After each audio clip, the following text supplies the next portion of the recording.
제목만 들어도 화가 치미는 것 같은데 대체 이런 짓을 누가 한 겁니까? 이담 아나운서. 제목에 써있듯이 차를 훔쳐 달아났다고 했잖아요. 차를 훔친 것도 어이가 없는데 이 사람의 정체를 알고 나면 정말 더 어이가 없습니다. 어떤 상황이었는지 먼저 영상으로 함께 보시겠습니다. 네네. 네, 캄캄한 밤 경기도 시흥 오이도의 한 도로 위를 달리던 중에 앞에서 빠르게 불빛이 다가오죠. 후진을 하는 겁니다. 그러더니 그냥 그대로 부딪히고 말았습니다. 뭐 이게? 뒷차 운전자가 경적을 울렸는데도요. 그냥 와서 부딪힌 겁니다. 그러더니 다시 직진을 해서 그대로 달아나 버린 겁니다. 이 흰색 차량의 운전자는요. 심지어 차량의 주인도 아니었다고 어머나? 합니다. 아니 본인 차도 아니고 아니 도로에서 밤에 깜깜한 밤에 후진한다는 누가 상상이나 할 수 있겠어. 근데 사고 조치도 안 하고 그대로 내뺐으면 장유미 변호사님. 맞습니다. 이 사고는요. 지난 1월 1일 그러니까 새해 첫날에 있었던 영상 보신 건데요.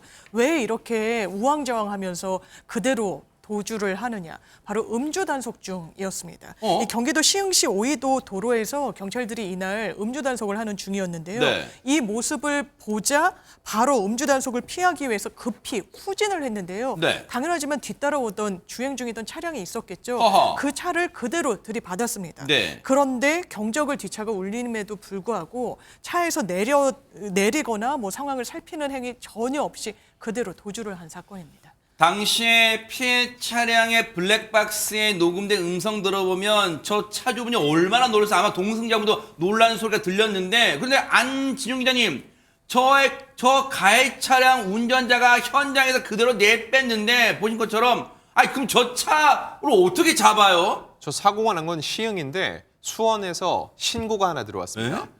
도난 차량으로 추정되는 차량이 지금 방치돼 있다는 내용이었거든요. 어허. 그래서 경찰이 현장에 출동을 해보니까 네. 앞서 사고를 냈던 그 차량이 맞았습니다. 어머나? 맨 처음 사고 난 지점에서 무려 수십 킬로미터나 떨어진 곳인데 여기까지 차를 몰고 와서 버린 후에 달아났던 거였죠. 어허. 하지만 경찰들 이대로 있지 않았습니다. CCTV 동선을 역으로 추적을 해나갔고요. 네. 그 끝에 검거하는 데 성공을 했습니다. 네. 그런데 이 검거의 성공을 만끽하기도 전 이 동승자와 운전자를 보고 경찰들은 깜짝 놀라고 말았습니다. 에? 아니 저 가해 차량 현장에서 내뺀 운전자와 그 차량의 운전자와 동승자를 현장에서 보고 경찰이 왜 놀래요? 혹시 특수분장하고 있었어요 혹시? 그렇진 않고요.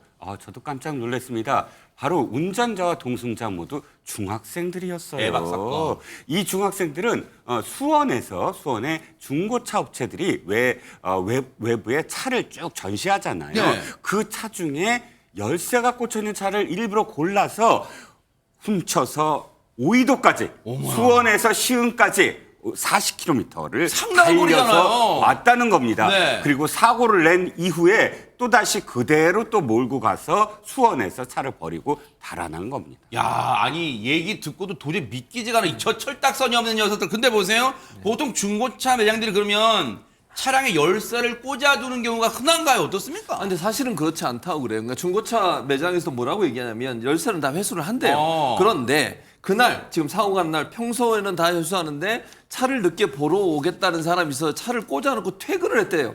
저는 이게 좀 문제라고 생각해요. 차 안에 넣어두고 퇴근하면 어떡합니까? 기다렸다가 차 키를 갖고 있다가 보여주든지 해야지. 네. 그냥 그러면 연락해서 차 키 안에 있으니까 가서 타보세요. 이렇게 하는 거잖아요. 이걸 어떻게 이해가 하는지 저는 이해가 잘 안 되는데 그러니까요. 어쨌든 그렇게 해서 차를 이 중학생들이 타게 된 건데 네. 절도당한 피해 중고차 매장도 그렇고 그다음에 사고 피해를 당한 차 있잖아요. 맞아요. 피해 당한 차 모두 피해가 크고 네. 중고차는 거의 반파 상태가 됐다고 그러고요. 네. 그리고 지금 폐차 처리하는 수준이라 수리해서 판매할 수도 없는 상황이라고 얘기를 하고 있고 네. 사고를 당한 피해 차량 같은 경우에는요. 이게 운행한 지 겨우 5, 6개월밖에 안 된 새 차래요. 지금 이게 피해 차량이네요. 예, 네. 새 차예요. 새 차인데 수리비만 680만 원이 나왔다고 해요. 어머나. 새 그래서 차인데. 예, 5, 6개월밖에 안 된 차예요. 네. 얼마나 마음이 상처가 있겠습니까? 그러니까요. 어머 세상에. 그런데 문제는 가해 학생 부모들이 사고 발생 후 3주가 넘도록 연락도 안 한다는 거예요. 어머나? 그래서 결국은 피해를 당한 이 피해자가 직접 먼저 연락을 하는 사태까지 벌어졌다고 하니까 모두 아직까지 피해 차량 그리고 중고차 매장 양쪽 다 피해 보상을 받지는 못했다고 합니다. 허허. 특히 저 블랙박스 당시에 블랙박스 피해 차량 운전자 있잖아요. 그 운전자 입장에서 얼마나 억울하겠어요. 얘기 들어보시고 이어가 보도록 하겠습니다.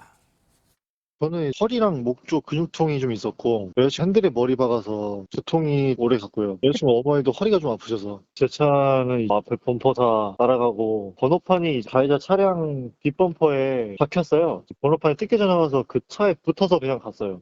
부모랑 연락을 했는데 보상을 못 해주겠다. 그 돈 못 주니까 전화 안 했죠. 저희는 못 해요. 이러더라고요. 그러면 그냥 법대로 진행하시는 건가요? 예, 저희는 그냥 그렇게 하려고요 하더라고요. 어디 괜찮으시냐, 무성하단 말 한마디 없이 그렇게 하더라고요. 그래서 이제 보험을 알아봤는데 상대가 무보험이어서. 아니, 엎친 데 덮친 격, 설상가상 뭐 그런 상황이에요. 지금 장윤 변호사님, 저 철딱선이 없는 중학생 둘이 남의 그 중고차 시장에서 중고차를 훔쳐 달아난 것도 지금 기가 찰 일인데 저 피해를 주고도 그 해당 부모들이 한단 말이에요. 우리 그거 뭐 보상 못 해줘요. 그 법대로 이게 무슨 말입니까 이게 지금? 그러니까요. 그런데 형사처벌은 면하기가 어렵습니다. 형사 미성년자의 나이는 만 14세인데요. 이 두 중학생 14세는 넘은 연령으로 파악이 됐습니다. 아하. 경찰은 운전을 한 학생 같은 경우에는요. 뺑소니 그리고 무면허 운전 혐의로 현재 입건해서 조사를 하고 있는 상황이고요. 사실 동승자라고 하더라도 처벌에서 자유로운 건 아닙니다. 만약에 음주운전까지를 했다라고 한다면 네. 이 부분과 관련해서 방조 내지는 이 운전을 용이하게 한 혐의가 입증된다면 같이 처벌을 받을 수 있게 되는 건데 현재 무면허와 뺑소니로는 조사를 하고 있지만 음주 여부는 파악 중에 있다고 합니다. 그리고 지금 보험도 이 피해 아마 여기서 장윤 변호사님 네. 보험을 알아봤는데 상대가 무보험이라서 그랬잖아요. 그럼 여기서 어차피 미성년자이기 때문에 그 중학생들이 무보험인 것은 뭐 어차피 당연지사인데 그러면 무보험이란 얘기는 그 해당 학생들의 부모가 연대 책임을 질 의무가 있습니까? 아니면 왜 이 무보험이면 이 피해 차량 차주는 어디 가서 이걸 피해 보상을 받는 거예요? 궁금하잖아요. 그러니까요. 저희가 교통사고 사건을 할 때 상대방이 굉장히 자력이 없거나 어리거나 했을 때 실제로 그 보험 처리가 안 되는 경우들이 있습니다. 이건 훔친 차량이었고 본인들이 무면허 상태이기 때문에 운전자 보험 등엔 가입할 수조차 없는 상황이었죠. 그러니까 피해 차량의 차주 같은 경우에는 보험으로 어떻게 보면 개인한테 돈을 받는 것보다는 회사로부터 보험 회사로부터 받는 게 훨씬 용이한데 아하. 그거 자체가 안 되는 거죠. 그러네요. 그러면 어떤 책임을 물려야 되느냐? 기본적으로 민사상도 법정 대리인이 별도로 부모로 돼 있는 미성년자입니다. 그리고 이 부모들은 여기에 대해서 주의 책임을 다하지 않은 법적 책임을 부담하고 있기 때문에 부모를 상대로 민사상 손해배상 이 소송을 통해 가지고 본인이 피해를 본 바에 대해서는 본인이 입증하면서 소송으로 구제를 받아야 됩니다. 수고스럽겠지만 그 철딱선이 없는 학생들 부모들이 한다는 말이 법대로 하세요라 했잖아요. 그러니까 본때를 보여주세요. 법대로 해보세요. 그러면 아마 그때 가서 뒤늦게 이 후회의 눈물 흘릴지도 몰라요. 과연 법이 얼마나 무섭고 살아있다는 걸 보여줄지 한번 기대를 해보도록 하겠습니다.